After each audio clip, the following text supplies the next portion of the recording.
তারপর আমি নিচের চুল ফালিয়ে খামু। কথাটা কেমনে কেমনে মিলা গেল দেখেন। বড় হওয়ার পর আমি হলুদ সাংবাদিক হইছি। কিচ্ছু করার নাই, কপালে যদি চুল ফালানো লেখা থাকে তাহলে চুল ফালিয়ে খাইতে হইব। এখন প্রথমে যাবো কেক পট্টিতে, খুব ট্রেন্ডিং এ আছে, নিউজ বানাইলেই লাখ লাখ ভিউ। তারপর যাবো সিজান ভাইয়ের ভাতের হোটেলে, যাই উল্টা পাল্টা প্রশ্ন করবো, সিজান ভাই সেই তো যাইবো ভুলভাল উত্তর দিব, ভিডিও ছাড়লেই ভাইরাল। আর যেহেতু দুপুর হয়ে গেছে, ফ্রিতে গরুর মাংস দিয়ে 1 প্লেট ভাত ছাটিয়ে দিমু, কাম হইলো খাওয়ানো হইলো। কি গো ভাই, এই জায়গায় এত মানুষ কে? কি হইছে এই জায়গায়? ভাই এই জায়গায় একটা লাশ খুন হইছে।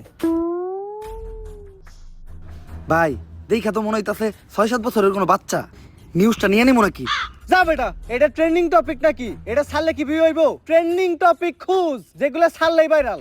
তাইলে ভাই, কন্টেন্ট ক্রিয়েটর শিবন মিয়া আছে না, ও নাকি ওর মায়েরে ভাত দেয় না, কিন্তু বিরিয়ানি দেয় 3 বেলা। বিরিয়ানি দেয় কাইটা, এই যে ভাত দেয় না, এই জিনিসটারে হাইলাইট করে নিউজ বানাইলে কেমন হয়?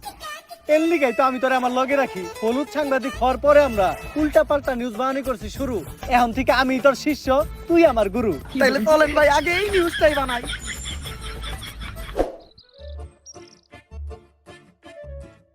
স্যার স্যার স্যার দাঁড়ান, একটু দাঁড়ান। স্যার, আপনি করে দেখে মনে হইতেছে আপনারা মিডিয়ার লোক। আমার ছোট্ট একটা বোন মাদ্রাসায় পড়ে, বয়স মাত্র 13। এক জানোয়ারের বাচ্চায় ওরে দর্শন করছে, কিন্তু কোনো বিচার পাইতাছি না। মিডিয়াই তো এই দেশের সব থেকে বড় শক্তি। স্যার, আপনারা এই বিষয়টা নিয়ে একটা নিউজ করেন, যাতে আমি আর আমার বোন ন্যায্য বিচারটা পাই। আরে বেটা, এটা কি কোনো বিষয়? দর্শন তো এই দেশে প্রতিদিনই হয়, এটা নিয়ে নিউজ করার কি আছে?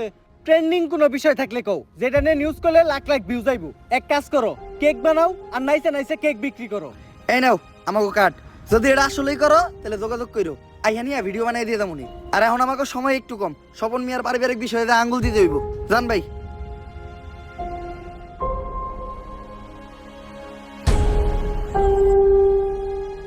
বইনে এক গ্লাস পানি লয় তো।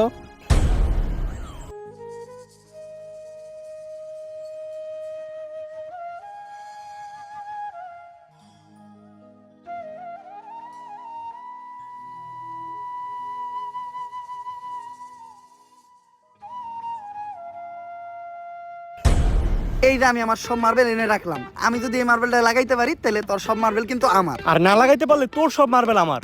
ঠিক আছে, তুই একটু হইরা বয়। কে? তুই যদি অনেক বয়ে থাকস, আমি মার্বেল মারলে এই মার্বেলে না লাগলেও তোর মার্বেলে ঠিকই লেগে যাইব।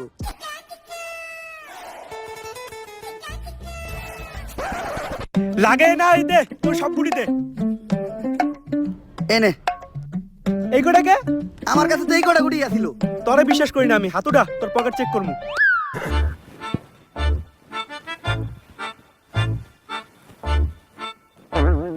কিরে তুই মিছা তো কইলি কে?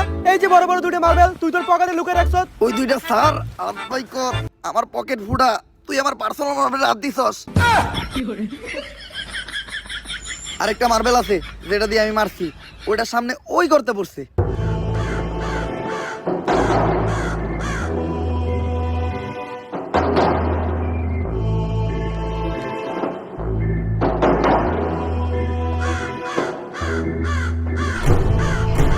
ওই কিরে আমার হাত আটকে গেছে, ওই তাড়াতাড়ি আয়, আমার এন থেকে ছুটা।